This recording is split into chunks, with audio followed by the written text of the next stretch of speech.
Hi, I am MaPremZareen, and I'll tell my story.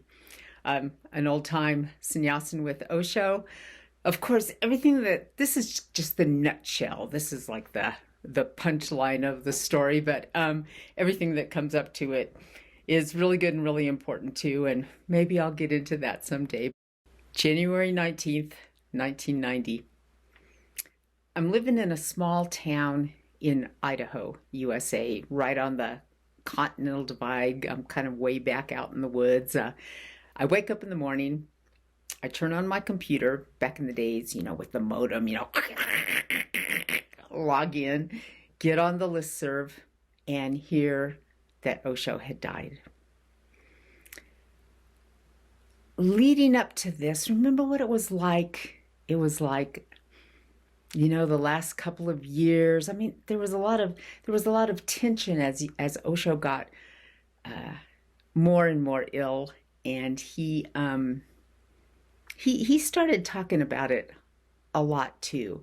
And the thing that I heard from him was a thing he called the passing of the flame, that when the master dies, the disciple can become enlightened. And he was very specific about it. What I heard, he said, when I die, all my disciples are enlightened. Maybe I'm a genius, maybe I'm an idiot. I don't know which, but for some reason, I just totally took him literally. So I log onto the computer and I hear that he had died. And rather than waiting for something to happen, wonderful thing to come, enlightenment, I just assumed I was already enlightened. So accidentally, I forgot to wait. I stopped waiting. And I close my eyes and I look inside and go, oh, wow. I mean, instead of waiting, I looked, what's enlightenment like? And I look at myself and I'm like, oh, I'm me.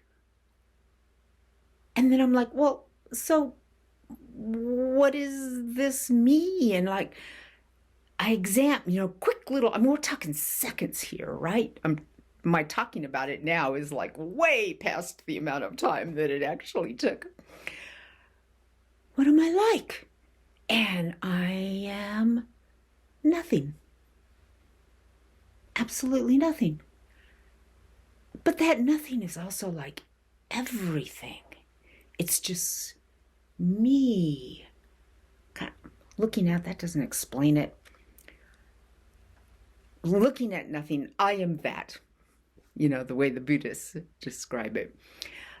And so I can only describe it as I took a little step back into myself. And all of a sudden, there's me looking at nothing, looking at the universe, but I know exactly who I am. Like, right, I'm what I've always been. Boom. So there you go. That's my story. I suddenly saw myself. I knew who I was. I expected everybody else to do it too. Nobody did. I don't know what the deal was. Actually, I think there might have been a few people that did it, but I was way out in Idaho. I mean, who could I talk to, right? But there were a couple of fun things that went along with it. One, I mean, this later, moments later, I go back and I kind of start reading stuff that Osho had said and listen to some tapes, and I'm like, oh, that's what he was talking about all along. It's so simple. It is so simple. There just can't literally be anything more simple than knowing who you are. Another thing that was really interesting was just kind of like right there. So kind of the way I, experience what I would have to call ego and what I would have to call mind is that ego is kind of like this urge. It's urge for security. It's they call it the reptile mind, always kind of watching for danger and stuff like that. And then mind, of course, is like blah, blah, blah, blah, blah, blah, blah, blah, blah, analyzing it, figuring out. So the second I realized I am me, I became the master. I came home. I knew who I was. All of a sudden, I'm in charge. And mind and ego were so happy to have me home. They just both sat down and said, "Thank you." Hello. We're here to serve you. You're not supposed to be serving us. One thing about it is that it's permanent because it's like so simple. You can't ever unforget something that obvious.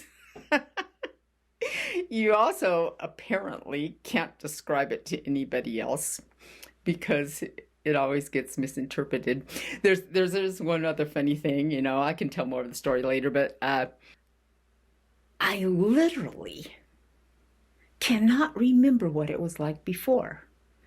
I try to sit there and think, okay, I remember the moment that ego and mind like sat down and said, "Well, welcome home. Thanks for being here." And I can kind of remember,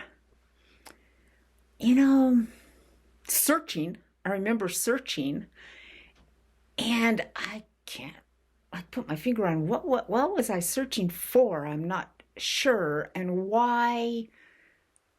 What was it like? I can't really remember. So not only is it permanent, but it's kind of like retroactive as well. So anyway, that's my story with Osho. I'm MaPremZareen. We're all already awake. I know that for an absolute fact.